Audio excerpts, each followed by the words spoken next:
Raul Mikhail Ivanov. Perguntas e respostas. Quinta parte. Setembro de 2015. Bem, caros amigos, estou muito contente por reencontrá-los e, sobretudo, nessas circunstâncias, não é? Então, vamos continuar e terminar as questões, se quiserem, e percorrer, juntos, o que nos resta a percorrer, concernente, eu diria, a certa forma de últimos questionamentos. Então, eu os escuto. Questão. Eu tive esse sonho. Eu estou com os druidas e eu sou um druida neófito. Nós voamos para os céus e, de retorno ao solo, o chefe pede-me para voltar-lhe as costas. Eu senti, sem vê-lo, que ele tinha uma serpente na mão. Ele me disse para descontrair e não ter medo, e o medo desapareceu. A serpente mordeu-me na nuca, sem soltar. Todo o meu corpo vibrou. Ao acordar, eu tinha como que um véu ao nível dos olhos, eu via através de uma rede. O quarto, e muitas outras coisas ao redor, com cores. Isso durou de 5 a 10 minutos. O que aconteceu? Então, aí, caro amigo, é extremamente preciso, extremamente interessante, mas é uma pena que não se tenha tido o período em que isso se produziu, porque, aí, há muitos símbolos, muitas sincronias. Questão. Em 2009, 2010. Então, isso corresponde ao período das núpcias celestes, e é preliminar à liberação da Terra. Aliás, você vê, colocam-nos muitas questões sobre os sonhos e muitos sonhos que ficaram escondidos, como esse, muito fortes, nos quais vocês não tinham as explicações, revelam-se hoje. A Assembleia dos Druidas são os sábios. Eles voam, eles voltam a descer, e a serpente que está aqui não é a serpente arcôntica, é claro, ela vem rasgar os últimos véus. É a serpente da ressurreição. Aquele que é liberado do bem e do mal, que dá a ver além da carne, pela visão etérea e a visão do coração, a realidade dos mundos, em sua totalidade. Assim, portanto, era anunciado a essa irmã, frequentemente, vocês vão ver, neste período, se vocês têm sonhos como esse, que permaneceram misteriosos, se posso dizer, vocês vão aperceber-se de que eles correspondem, todos, sem exceção, ao período presente. E todos são em relação, desde 3, 4 anos até hoje, para os sonhos fortes, diretamente, com sua ascensão. Aí está o que eu posso dizer. A mordida na nuca é, simplesmente, o peso da cruz de Cristo, que permitiu despertar e provocar a ressurreição. É todo o simbolismo da cruz, mas não a cruz do sofrimento, é claro, não unicamente. A cruz dos elementos, dos Ayot HaKodesh, dos 4 cavaleiros do Apocalipse, que são soltos na terra, agora, e que precedem a chegada de Miguel. É isso, não pode ser mais claro, e eu estou animado que essa seja a primeira questão de hoje. Nós podemos continuar. Questão. Frequentemente, para mim, o tempo desfila sem qualquer marca. É normal reencontrar-se em um espaço fora do tempo. Eu diria que é um bom sinal. Vocês têm períodos de êxtase, têm períodos nos quais o tempo é marcado de modo muito preciso pelas sincronias. Vocês devem ter observado, às vezes, que o tempo acelera-se muito rapidamente, ou ele se contrai, como se ele tomasse uma densidade importante e não passasse mais. Também, o que eu havia nomeado os bugs da matriz, vocês verão os números repetidos, quando olham a hora, o que é extremamente frequente. Tudo isso são hipersincronias que correspondem ao afluxo da luz e à revelação total da luz. Portanto, é normal haver períodos de êxtase e períodos nos quais vocês parecem escapar do condicionamento do tempo. É isso a liberação da matriz. É o instante presente, também, é claro. E, quanto mais vocês são vigilantes, se posso dizer, e não atentos, ao que se desenrola, mais vocês observam esses mecanismos no trabalho em sua vida e por toda a parte na Terra. Questão seguinte. Questão. Sonho acordado, à beira d'água. Eu estou em um longo túnel em pedra, que serpenteia.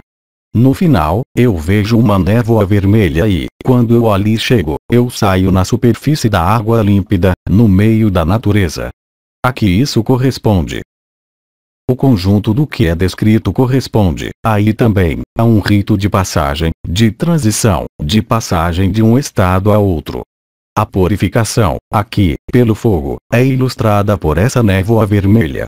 É o fogo do céu que se vive no interior, e que se desemboca, é claro, na nova vida na eternidade, segundo seu próprio destino. Aqui, muito marcado, porque isso acontece sob a terra e na água límpida, no elemento água e no elemento das profundezas, ou seja, a terra. Está extremamente claro. Se vocês têm sonhos como esse, hoje, vamos todos ficar muito contentes. Mas isso se chama, também, uma sincronia, é claro. Nada acontece por acaso. E eu posso dizer que, através do que é dito por nossos intervenientes, que estão encarregados desse mundo há uma eternidade, que tudo isso será milimétrico. Não haverá mais lugar para a hesitação, não haverá mais lugar para a dúvida, tanto no interior de vocês como em seu exterior e, também, é claro, no desenrolar de tudo que se produz, atualmente, que eu havia anunciado há muito numerosos anos. E assim como havia prédito, de maneira muito correta na escolha das palavras, meu mestre venerado Bensadel 9. Vamos ver se a próxima é, ainda, um sonho. Vamos. Questão. Falando de sincronia, a mensagem de Maria faz 43 minutos e 43 segundos. É absolutamente normal. Como você quer que seja de outro modo? Não há necessidade de calcular ou de olhar o relógio. E, isso, você verá para inúmeras coisas. Mesmo nas coisas insignificantes, assim chamadas, da vida. Tudo estará aí para lembrá-los de que é a hora correta. Que é um momento, cada vez mais. Vocês mesmos vão, por vezes, como se diz, cair de bunda. Aliás, não há mais bunda. Então, vocês ficarão estupefatos. Ficarão, verdadeiramente, estupefatos desse mecanismo de sincronia, de precisão, como eu disse, milimétrica, ao nível do tempo, do espaço e do que se desenrola no interior de vocês, como eu disse, em sua vida, em seu desenrolar comum. É essa a magia da luz. Nada mais. Continuemos, então. Questão. Todos nós temos um dragão que nos acompanha. Que ideia absurda. Porque você quer ter um dragão que o acompanha? Aqueles que têm linhagens ou uma origem nessas esferas, é lógico, é claro. Você sabe que você tem um elemento preponderante. Se é o elemento fogo, efetivamente, mesmo se você não tem a origem reptiliana, ou Draco ou dragão, você sabe que são as mesmas vibrações. Para um, é invertido, para o outro, é retificado, mas é a mesma essência, a mesma quintessência, é claro. É por isso que é preciso não fazer diferença e que é preciso rir de Aldebot, o riso um pouco zombeteiro, eu diria, mas é um riso, de qualquer forma. Portanto, é perfeitamente lógico, mas, daí a imaginar, você tem, já, um anjo guardião, você tem, já, um canal mariano, você tem presenças que o visitam, por que não, também, um elfo, um gnomo e uma undina. E eu lembro de que tudo está no interior de você. Agora, se você deseja, efetivamente, conectar-se, como vocês foram convidados, aos povos da natureza, faça-o, porque é aí que você encontrará, como foi dito, eu creio, os apoios para seu voo e para sua ascensão. Mas, de qualquer modo, você o sentirá, facilmente, você ficará, necessariamente, mais à vontade em um ou em outro dos elementos e, portanto, em um ou no outro dos povos da natureza, em função de sua constituição, tanto corporal como de suas origens, das linhagens, como eu disse, e de suas partes constituintes, os elementos nesse corpo, nessa vida, que é a resultante de todas as vidas, você sabe disso. Eu aproveito para esclarecer o que eu já disse, alguns minutos antes de falar-lhes disso, eu diria, no ouvido daquele que transmite as minhas palavras, que vocês têm, agora, o conjunto das chaves metatrônicas. Mesmo se elas tenham sido derramadas, vocês viram que, há numerosos anos, desde as núpcias celestes, nós jamais revelamos, a quem quer que fosse, as últimas chaves. Mesmo se vocês as tenham vivido no plano vibral, vocês ainda não tiveram a possibilidade de ter a eficácia da pronunciação delas. Vocês tinham o Jairin Israel e, agora, vocês têm Luin, Nephilin, e vocês têm Or. E você tem, aí, a totalidade da linguagem nomeada Ginag do Suméria original, ligada às mães geneticistas de Sírios, criadoras desse mundo, que se servem para agenciar o verbo, para fornecer as matrizes de forma cristalina, que permitem a experiência da consciência em todos os mundos, em qualquer dimensão que seja. Aí estão vocês, decorados com todas as suas guirlandas de Natal. E todas elas estão piscando, agora. É Natal antes da hora, não é? Continuemos. Questão. É necessário cantar todas as chaves metatrônicas na sequência, ou seja, as 12, ou, unicamente, cantar como o precisou Oriones. Elohim e Nephilin. O Or não tem necessidade de ser pronunciado, porque ele está incluso em qualquer parte, no R. É difícil a explicar, é da gramática muito antiga. É a linguagem vibral da criação dos mundos e da criação das dimensões, portada, no início, 3 a 3, pelo que era chamada a civilização dos triângulos, ou Sayot HaKodesh, se preferem, no nível mais próximo da fonte. Eu havia dito que a Jerusalém Celeste estava em curso de revelação nos círculos de fogo. Os cubos metatrônicos tomam sua forma, desse mundo, ou seja, Yerushalayim, a Jerusalém Celeste. E, é claro, o que foi dito, de cantar Elohim e Nephilin corresponde, totalmente, a isso. Você pode fazer como quiser. Tente criar sua realidade por si mesmo. O que é que você arrisca? Queimar, instantaneamente. Nada mais. Queimar, também, tudo que pode, ainda, resistir. Encontrar as últimas provas da fé na verdade, e manifestá-la nesse mundo. Questão. Há uma importância na precisão dos sons pronunciados. Não, o coração é mais importante. A pronúncia, mesmo, eu diria, desarmoniosa, é claro, nesse mundo, na terceira dimensão, você não tem a possibilidade, como os mestres geneticistas, de momento, de recriar matrizes cristalinas, servindo-se da pronunciação dessas sílabas. Mas, em você, você constatará, muito rapidamente, a ignição do que foi chamado, à época, o coração ascensional, por intermédio da lemniscata sagrada, você se lembra, talvez, disso. Aliás, alguns de vocês sentem, muito potentemente, o 11º corpo, situado ao nível do lábio. Você pode transpirar, vibrar nesse nível, e você vai ver que, quando você pronuncia esse silabário sagrado, você vai ouvir o apelo de Maria em você. Mas não Maria, ainda, mas esse som que você ouvirá, naquele momento, é exatamente o som que estará em seus céus e sobre a terra. Questão. O efeito desse som é amplificado quando se pronuncia nos círculos de fogo. Ele já está amplificado em você. Ele é amplificado se você vai ver os povos elementares que representam os vórtices. Ele é amplificado e amplifica seu coração. Ele levanta o coração ascensional. E, portanto, a alegria da luz desencrusta o do efêmero, e permite a ruptura final. Outra questão. Questão. Quando eu fui ver os dragões, eu tive a visão interior de um golfinho, depois, uma forma geométrica hexagonal, enfim, de um cubo. Você pode informar-me sobre isso? É uma visão.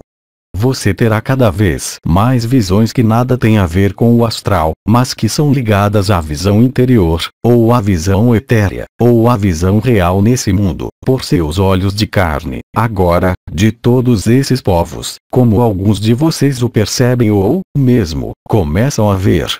Mesmo que seja, ainda, em uma névoa, mas vocês começam a distinguir as formas dessas entidades. E, em seus céus, isso será similar. E, já, o caso. Você vê, efetivamente, que há manifestações cada vez mais visíveis, pela frequência das observações na Terra, onde quer que seja, de todas as espécies de embarcações, de todas as espécies de nuvens. Isso eu já havia anunciado durante o ano 2010, eu voltei a anunciar há alguns meses, mas, aí, isso se torna, eu diria, cotidiano. Portanto, é perfeitamente lógico que isso aconteça assim. Se quiser, seus cásulos de luz nesse mundo, para aqueles que não queimaram o corpo causal ainda, ou seja, que não foram completamente liberados pelo fogo do Espírito, mesmo se a alma deles tenha revertido para o si, há marcadores muito precisos. Não se esqueça, tampouco, de que, quando o campo de energia, os cásulos de luz, sobretudo, da estrutura causal, expande-se ao seu redor, você vai perceber essa expansão. O que quer dizer que você vai sentir não mais pela pele, mas, diretamente, pelo que se revela nesse mundo, corpo de existência e estruturas efêmeras, se elas ainda estão aí, também. E, portanto, é absolutamente lógico que isso lhe dê sensações novas, visões novas, sonhos novos.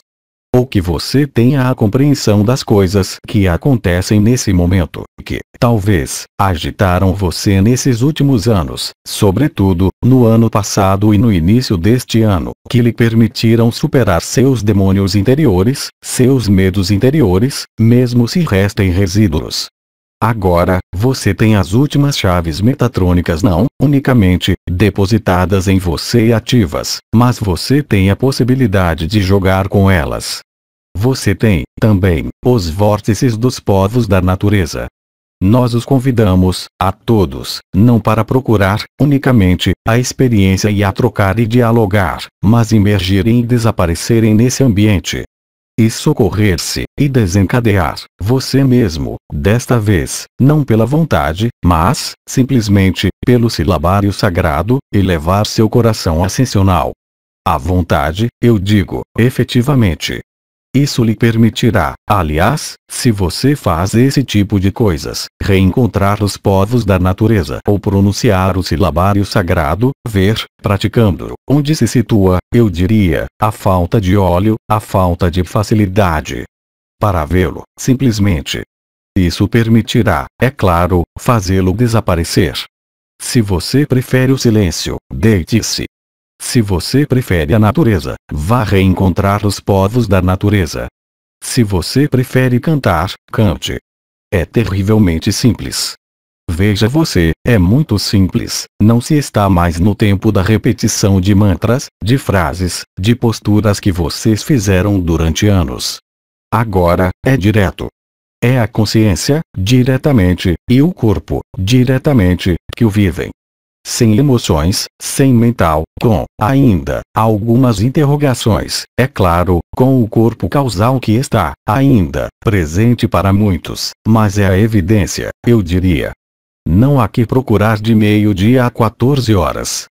Isso será cada vez mais espontâneo e direto. Isso reforçará e fará crescer, se já não é o caso, a fé total na eternidade e a realidade da presença da luz. Questão. A floresta de Fontainebleau é propícia ao reencontro dos povos da natureza. E, de qualquer forma, um lugar muito frequentado, parece-me. É claro que há lugares, em especial, se minhas lembranças são boas, aí, onde havia, já, na época, grandes árvores. Mas é, de qualquer forma, um lugar no qual vocês arriscam não ficar tranquilos. Mesmo se haja lugares muito simpáticos. Lembre-se, também, do que havia dito Snow, da época. Assim que você está na natureza, quer haja um vórtice ou não, você será visitado por esses povos da natureza. Mesmo se não haja deles, precisamente, ali onde você se coloca. É claro que é mais agradável descobrir uma estrutura, seja uma cidade, seja uma comunidade, sejam cursos d'água nos quais eles estão, efetivamente, instalados. Mas, mesmo que seja a 10 quilômetros, a 20 quilômetros, eles virão ver você. Talvez, não as ondinas, porque, elas, não é fácil, mas, sobretudo, os dragões e o que são nomeados os elfos viajantes, sem qualquer dificuldade. Mesmo em sua casa, para alguns, então, você sabe. Questão. Eu fui ver os dragões. Eu estava deitado no solo, a um momento, é como se o vento se tornasse consciente e havia, diante de mim, um ser transparente que me atravessou. O que é isso? Perfeitamente. Os dragões, os elfos podem atravessá-los, sem dificuldade alguma. Eles não consideram, como nós, se querem, o canal mariano. Vocês vão senti-los como uma energia que os atravessa, mesmo sem vê-la. Isso fará um efeito de surpresa. Mas é o reencontro, efetivamente, quer seja dos gnomos, quer seja das fadas, dos elfos ou qualquer ser que povoa a natureza. Nós não havíamos falado de tudo isso antes porque, se vocês não tinham a possibilidade de vivê-lo, o que é que isso teria criado? Crenças. E a porta aberta ao nível das crenças para falsificadores. Aí, agora, não há mais risco algum. De nenhuma espécie. E eu esclareço, contudo, quando eu lhes dei, há pouco, a pronunciação, enfim, sem cantá-la, das sílabas metatrônicas, a última, do Ginabdu, como o IN que vocês têm, a última, não é o IN, de Miguel, da cabeça, do ponto IN, da estrela IN. É um IN com o H, aspirado, tal como se tem, no hebraico, do E. Portanto, isso não dá IN, mas IN. É a linguagem das estrelas, é claro. Pode-se, aliás, relacionar cada sílaba sagrada a um sistema solar ou a uma constelação que vocês veem a partir da Terra. É claro que não terão o mesmo aspecto quando estiverem em outros lugares, uma vez que é visto a partir de seu ponto de vista limitado, entretanto são todas as esferas de criação e de manifestação. Na harmonia das esferas, o que se chama é o canto das esferas. É o coro dos anjos, também. E, também, o espírito do sol, é Kiristi, é todas as coisas, se quiserem, que foram desvendadas por etapas. Porque nós devíamos esperar algumas condições propícias. Questão. Existem correlações entre as sílabas da língua francesa e as sílabas da língua sagrada? Sim, pode haver, mas não é total. É claro que é totalmente ao oposto da língua invertida. Vocês sabem que é o inglês, a língua dos negócios, como vocês dizem. A língua dos pássaros. Nós havíamos desenvolvido isso, na época, em. Eu os lembro, durante as núpcias celestes. A importância da língua francesa ao nível da língua dos pássaros, que tinha uma vibração quase conforme ao que se chama de alfabetos sagrados. O aramaico, o hebraico e o sânscrito, qualquer que seja a falsificação que sobreveio para algumas delas depois. Mas a origem permaneceu conforme. Porque o cérebro humano tem um modo de reconhecimento que vai além, vocês conhecem isso, talvez, no francês, é chamado de língua dos pássaros. Quando você diz genou, não é o joelho, unicamente o joelho, no francês, genou, é genou, etc. etc. Outra questão. Eu tive um sonho, em 93 e 94, no qual eu via 3 planetas sobrepostos no céu. Questão. Sim. Sobrepostos, isso quer dizer o quê? Questão. Um acima da outro. Isso quer dizer alinhados. Questão. Perfeitamente. Muito bem. Alinhados exatamente ou não? Questão. Sim. Certo. Questão. Eu estendo as mãos. Desses planetas caem gotas de um branco denso e perolado. É o retorno da luz.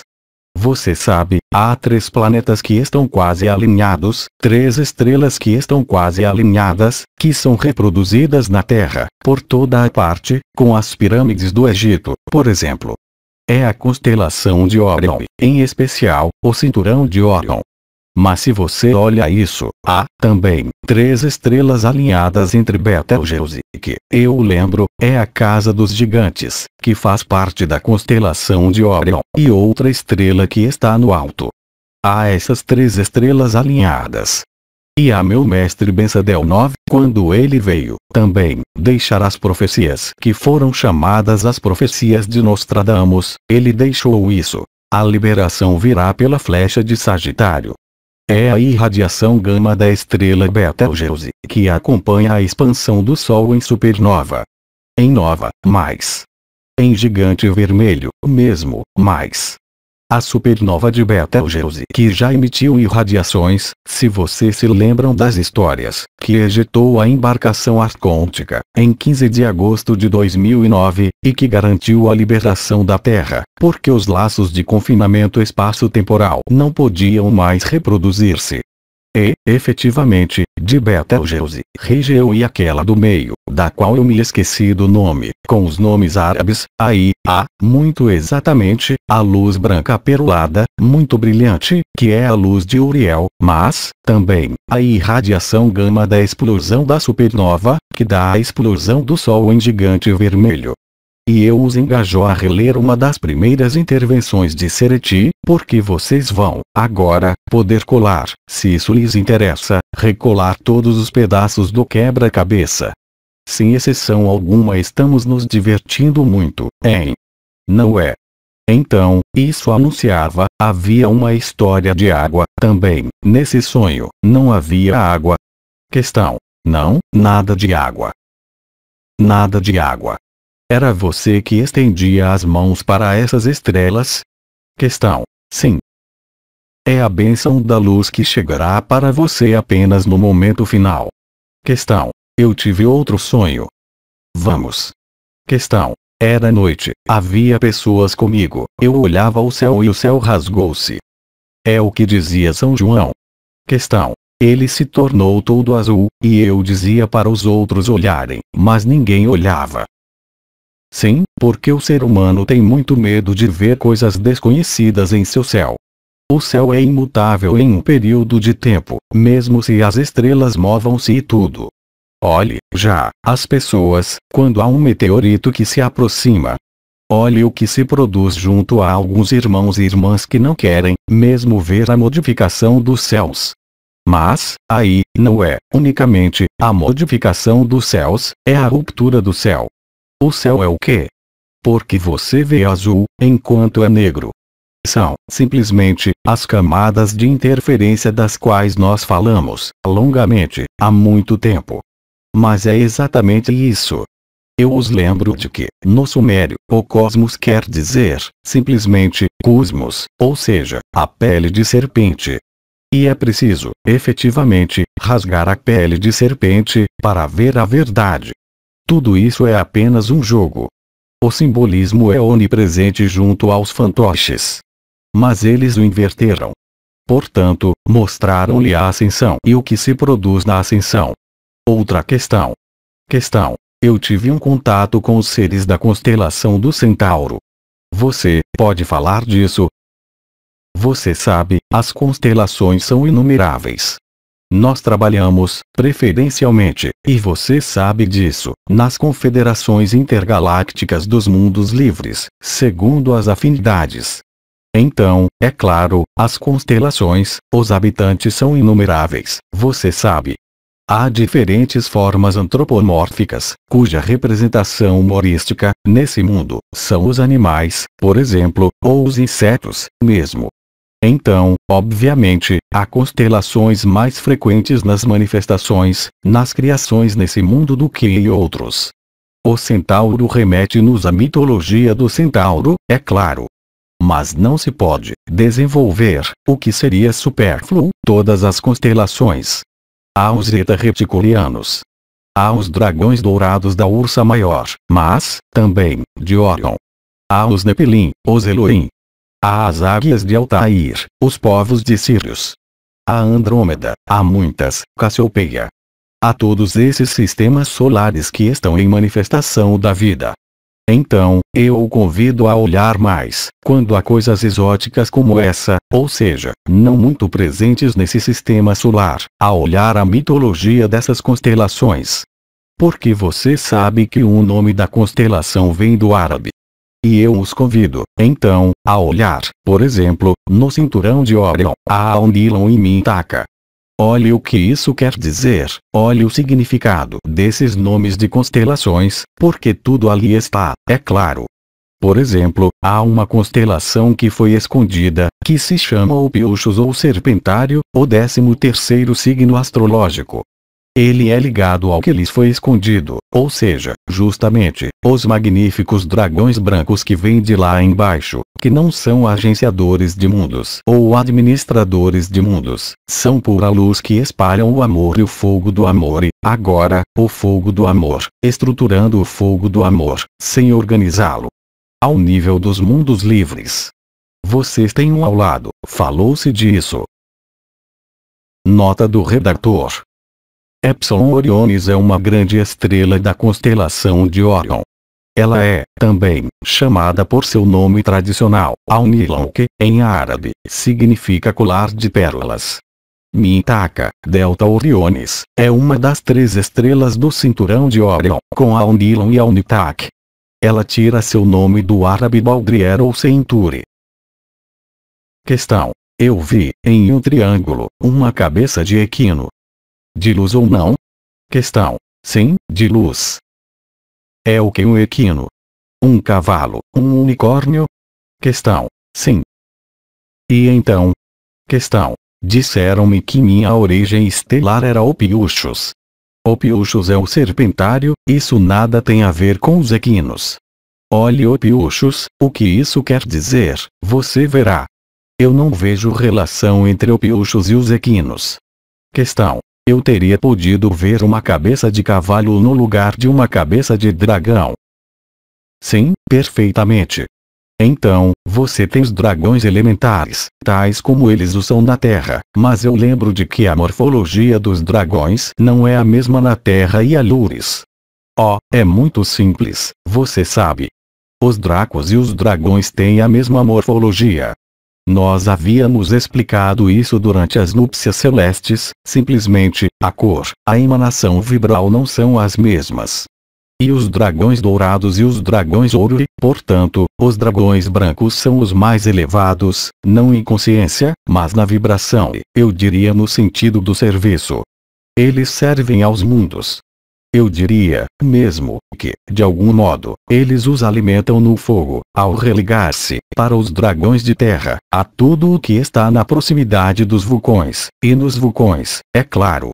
Eu os lembro de que, tanto aqui como Alures, há, muito precisamente, uma zona vulcânica. E os dragões de fogo e da terra estão soprando nos vulcões, por toda a parte no mundo.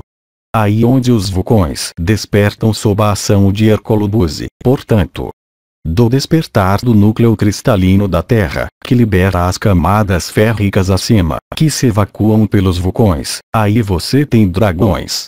Não são apenas eles, porque vocês veem, por exemplo, embarcações muito físicas, que entram nos vulcões, que não são atingidas. Os arcturianos, por exemplo, penetram nos vulcões. São seres de fogo, também, o leão. Então, aí, eu não alimento seu mental, eu lhe dou marcadores a experimentar, em suas experiências diversas e variadas. Outra questão. Questão. Orionis apresentou-se a mim e pronunciou o nome de Belém. Você poderia esclarecer-me? Você pode repetir o que ele disse? Questão. Belém. É o nome de um barco, isso. Havia um barco, eu creio, um veleiro, na França, que se chama o Belém. Eu não posso explicar isso, mas isso corresponde, aí também, a uma noção precisa de navegação. Olhe o significado dessa palavra. Eu não vou perguntar, não se tem muito tempo para isso, mas, efetivamente, é ligado, independentemente do nome do barco. Isso evoca, ao nível vibratório, a água e a vibração, a navegação e o deslocamento. Isso foi, certamente, preliminar a um deslocamento de lugar de vida. Não há resposta. Questão. Há um grande sorriso. Obrigado. Eu adoro os grandes sorrisos. E quando há um grande sorriso, são pessoas que sabem, pertinentemente, neles, a resposta. Então, não se tenta testar, mas confirmar, mas é engraçado, é um jogo. Há, também, uma floresta na França, que se chama a Floresta de Belém, eu creio. Questão. Sim. Você vê, tudo se encaixa. Questão. Eu posso dar uma explicação sobre a palavra Belém. Escutamos com prazer. Por quê? Questão. Belém é uma palavra portuguesa que quer dizer Betlém, o lugar de nascimento de Cristo. Então, é perfeito, porque isso vibra. E, efetivamente, a resposta certa. E Belém não está longe de Betlém, não está longe de Betelgeuse, Betel, que quer dizer a casa. Quer dizer que Oriones disse-lhe: você, Net, retorna à casa. Em todos os sentidos do termo. Tanto na terra como no céu. Questão. E meu nome quer dizer a mesma coisa que Belém. Certo. Tudo é sincrônico, tudo é perfeito. Na luz não pode haver distorções, jamais. Isso cola. Se isso não cola, não é a luz. Eu exprimi, suficientemente, em minha vida, na ciência do espírito, tal como era possível entendê-lo à época, mesmo para mim. E, também, para todos aqueles que me escutavam. Você sabe, apenas os imbecis que tentaram congelar o meu ensinamento. Bom, eu não voltar a isso, caso contrário, isso vai me enervar. Está superado, agora, tudo isso. Bem, podemos continuar. Questão. Quando o triângulo de fogo reverteu-se, isso significa, também, a reversão da alma. É claro. É a mesma coisa. Ananda Mohin havia explicado isso perfeitamente, você não memorizou as lições dela. Não, é exatamente a mesma coisa. Questão. Seria possível ter a origem estelar de Ananda Mohin? Que bando de curiosos. Ela lhes disse que era como Maria, ela o repetiu o tempo todo. Portanto, é Sirius, é claro.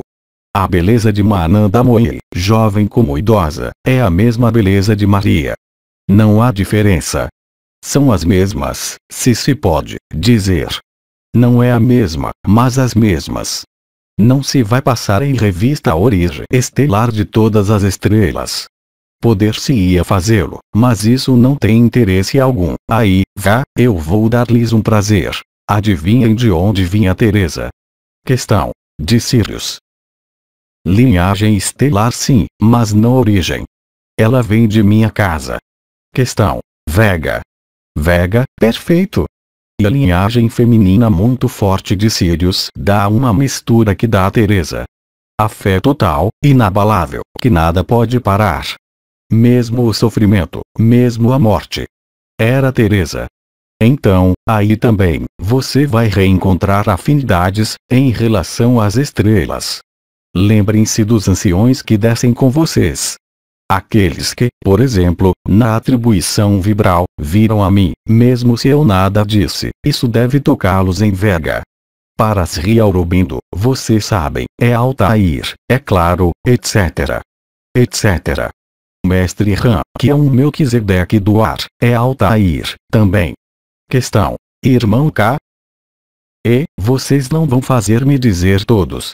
Questão. Ele, de qualquer modo, portou Cristo. Sim, ele portou Cristo, é claro. Ora, Cristo é o quê?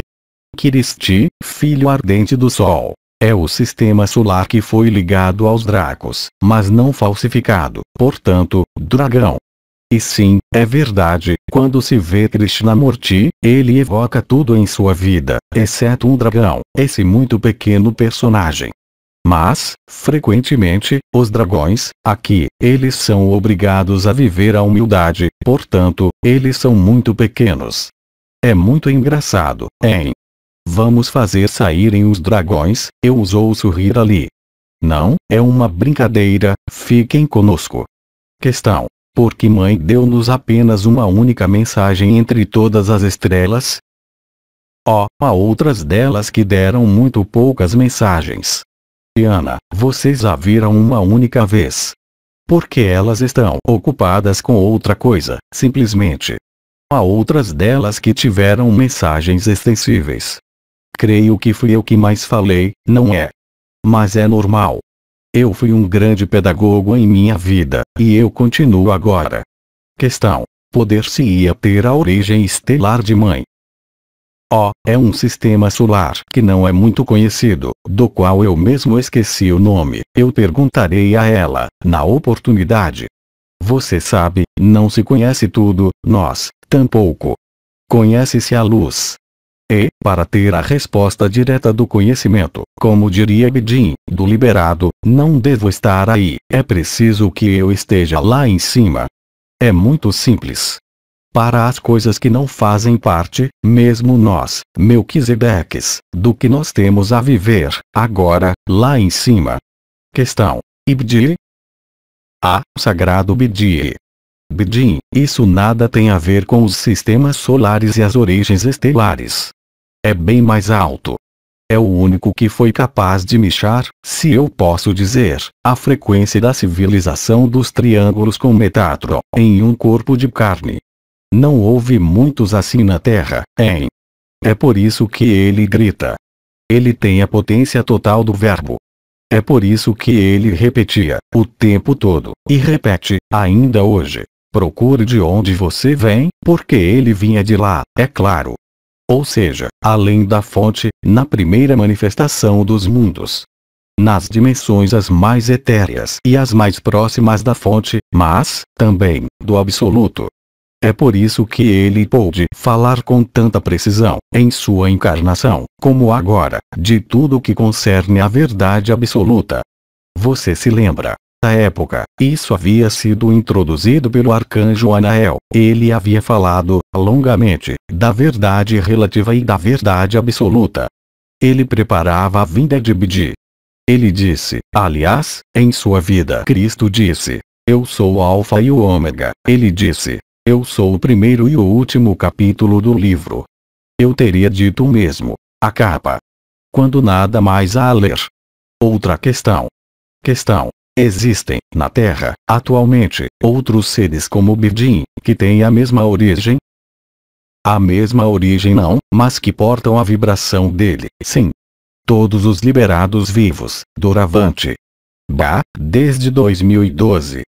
Os verdadeiros liberados vivos, é claro. Se você se aproxima desses seres, você sentirá um fogo, mas é um fogo de amor, não é? Bidi era, de qualquer forma, e ele continua, quando você o vive, hoje, de uma potência total. Um pouco como os dragões brancos, mas ainda mais forte, mas, talvez, mais humanizado, se posso dizer. Porque ele passou na encarnação. Questão. Porque a palavra Shiva é, atualmente, muito presente em minha vida. Shiva, é o quê? O destruidor dos mundos. Portanto, é absolutamente circunstancial. Destruição de mundos, destruição de formas. E transmutação, é claro. Lembre-se do que eu disse, que foi dito antes de mim, também, e ao mesmo tempo em que eu. O que a lagarta chama a morte, a borboleta chama um nascimento. Outra questão. Quando de uma experiência com os pés na água, com ondinas, eu senti as ondinas fazendo duas rondas que giravam em sentidos opostos. Isso tem um sentido específico? Sim. Os dragões passam, inesperadamente, você sente o sopro deles, você vê a sombra deles, você tem o tempo de ver que ele já passou. As ondinas, se você está no elemento delas, bem, elas giram ao seu redor. Elas criam um vórtice, simplesmente, multidimensional. E, para criar um vórtice, é preciso que haja os dois sentidos da espiral. Questão. Pouco antes, nós havíamos colocado um cristal e criado uma coluna de luz, e as ondinas vieram fazer essas duas rondas em seguida. Era um agradecimento. Bom, é verdade que os agradecimentos das ondinas são muito suaves. Dos elfos também. O dragão é sempre surpreendente, mesmo se você tenha essa origem estelar. Eles gostam muito de surpreender.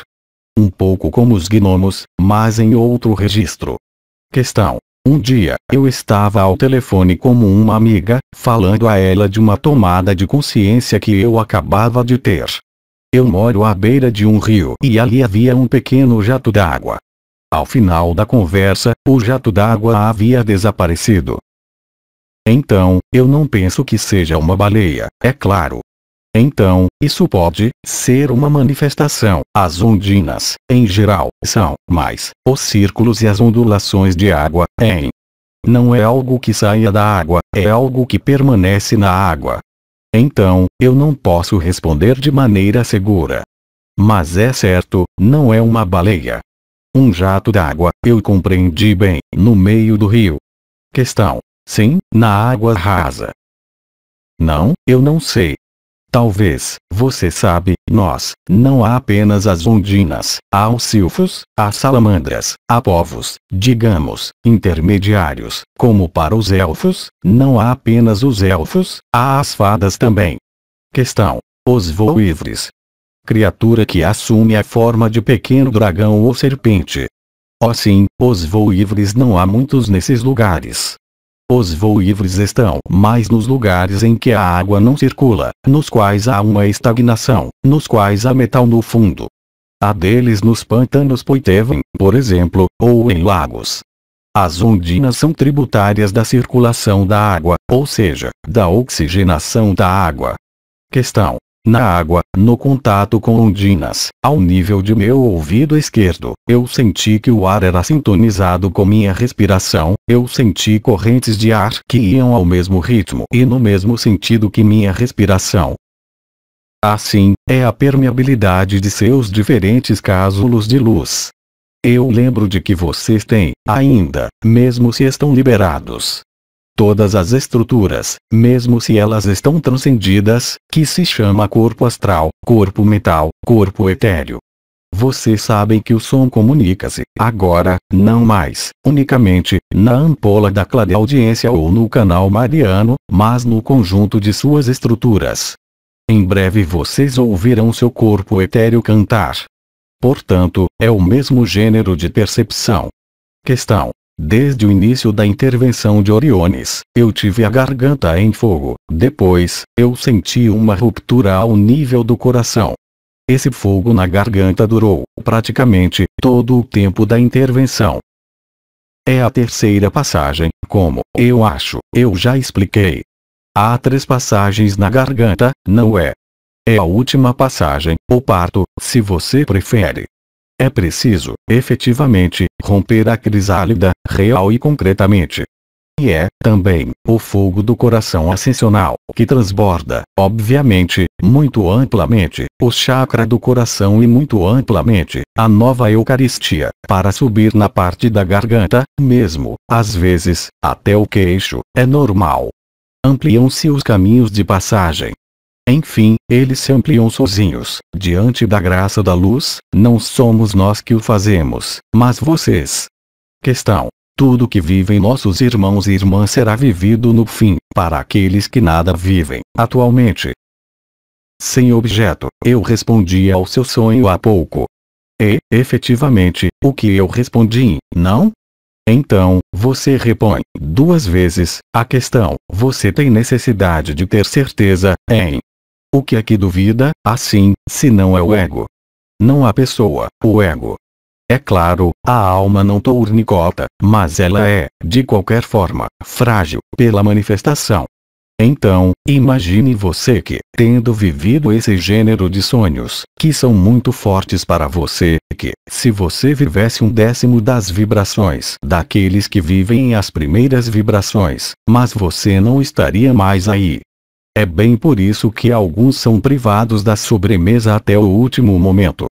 Questão: quando eu li os livros de Teresa, eu me dei conta de que havia algumas frases que eu pronunciava já, espontaneamente. Será que Teresa havia me soprado essas frases? Repita um pouco, porque eu não tenho certeza de ter compreendido tudo. Então, quando ela lê um livro de Teresa, e ela fala de quê? De seu livro. Ela não escreveu nenhum, mas ela fez frases, eu não compreendo. Questão: sobre a vida de Teresa. Ah, não é Teresa? Sim, perfeitamente. Questão: quando eu li as frases desse livro, eu reconhecia coisas que eu já me dizia. Bem, sim, porque Teresa pronunciou frases, de qualquer forma, que eram de uma potência incomensurável. Na idade dela, criança. Eu não falo, mesmo, do após, quando ela passou sua adolescência. Mas já criança, quando você lê as palavras que ela escreveu, era de uma potência incrível.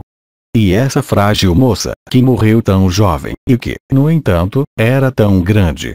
Então, não é necessário, são frases de verdade. Então, não é por isso que você se conectou a Teresa, mesmo se você esteja conectada. E, simplesmente, eu diria, a universalidade de suas frases. Outra questão. Isso esquenta bem, hein? Temos um visitante lá em cima que volta. Continuamos. Questão. Você poderia dar-nos precisões concernentes às estruturas hexagonais das partículas adamantinas? Uma noite, eu vi essas partículas viajarem sobre um muro, transparentes, com, em cada uma delas, no alto, 3 cores que se entrelaçavam. Isso não está claro. Antes de qualquer coisa, as partículas adamantinas, que são hexagonais, você não as vê hexagonais, você vê o que se chama de Agni Deva. É como um pequeno cometa que se desloca muito rapidamente. Apenas que, quando isso se agencia junto, com várias partículas adamantinas, é que isso pode, dar o que se chama, por exemplo, de rede etérea, que vocês veem sob a forma de telas ou de formas que se deslocam, portadoras de entidades ou não, aliás. Então, agora, voltemos à sua questão. Eu vi, verdadeiramente, estruturas hexagonais que viajavam sobre um muro. Mas não são partículas adamantinas isso. Questão. E no alto do hexágono, havia 3 cores que se entrelaçavam. Sim, são fenômenos de irisação da luz vibral, o que mais? Mas, aí, essa estrutura hexagonal visível assim, que, além disso, não tem tamanho de uma partícula adamantina, é maior. Uma partícula adamantina é minúscula. Portanto, se é de tamanho maior, 100 vezes o tamanho, isso nada tem a ver. São estruturas geométricas ligadas às manifestações de forma, mas, também, de consciência das entidades que vêm de planos dos mais altos, e tudo. Outra questão. Vocês esgotaram o estoque. Questão. Quando de sua intervenção, Oriones esclareceu que a chegada de Hercolubus, perto do Sol, seria concomitante com a chegada do Arcanjo Miguel sobre a Terra. Sim. Será que ele disse que o Arcanjo Miguel chegaria na data que eu dei, de 15 de agosto a 29 de setembro? Eu não acho que ele disse isso. Questão. Não. Então, a chegada de Miguel não é, necessariamente, conjunta a 29 de setembro. Não faça projeções. Isso é iminente. Mas isso pode ser antes, pode ser depois. Há uma data limite, que é inalterada, que eu dei, em. E, de qualquer forma, 7 de janeiro, em. Mas tenham-se prontos, mantenham sua casa limpa. Ninguém conhece a data. Nem o filho, nem o pai. Nem Oriones, que é o pai, de certo modo, Abba. Nem a fonte, o que quer que, há, necessariamente, um momento no qual se conhecerá a data. Há, necessariamente, um momento no qual se conhece a data. Deduz-se ela, mesmo vocês, em seu plano. E mesmo vocês, através dos sintomas. Olhe o canto dos ouvidos, olhe o coração ascensional, para aqueles que o vivem, olhe as variações térmicas, olhe os formigamentos, olhe as insônias ou, ao contrário, o hipersono, olhe a memória que se vai, olhe, você mesmo parte. Para alguns de vocês, isso não pode durar anos. Ou, então, você vai acabar no Alzheimer. Outra questão. A chave metatrônica Ur tem uma ligação com a cidade de Ur, na Turquia. Sim, é o Ur de Sumer, é claro. Cada sílaba metatrônica corresponde, aliás, a uma cidade antiga sumeriana, bem anterior, que corresponde, também, à passagem dos Nepilim, não unicamente os círculos de fogo, mas as cidades dos gigantes, em sua localização. Então, olhe no nome das cidades antigas, você vai encontrar isso. Questão. Mas Ur, na Turquia, é escrito Ur, porque Ur pronuncia-se O. Hoje, você pronuncia Ur, mas é Ur. A pronúncia muito exata, assimilou-se isso e pôs-se. Odd, por exemplo, pronuncia-se como um francês. O inglês vai pronunciá-lo de outro modo. Você não tem a pronunciação exata. São sílabas sagradas, que você não pode, mesmo, entender. Você pode sentir a vibração, na acepção geral. Eu lembro de que, nas outras dimensões, a partir de certo nível, não há, verdadeiramente, ouvidos. O som torna-se vibração e criação. E aqui, nesse plano, vai se traduzir isso por sílabas. É como o on, é similar. Outras questões, ou está terminado. Não temos mais questões. Então, caros amigos, eu lhes transmito todas as minhas bênçãos, esperando que todas essas respostas que eu dei não sejam, para vocês, a ocasião para alimentar o que está morrendo, ou seja, o mental, mas fornecer-lhes, eu diria, pequenas luzes simpáticas sobre o que vocês têm a viver ou que vocês já vivam. Todas as minhas bênçãos acompanhem-os, e eu lhes digo até muito em breve, talvez.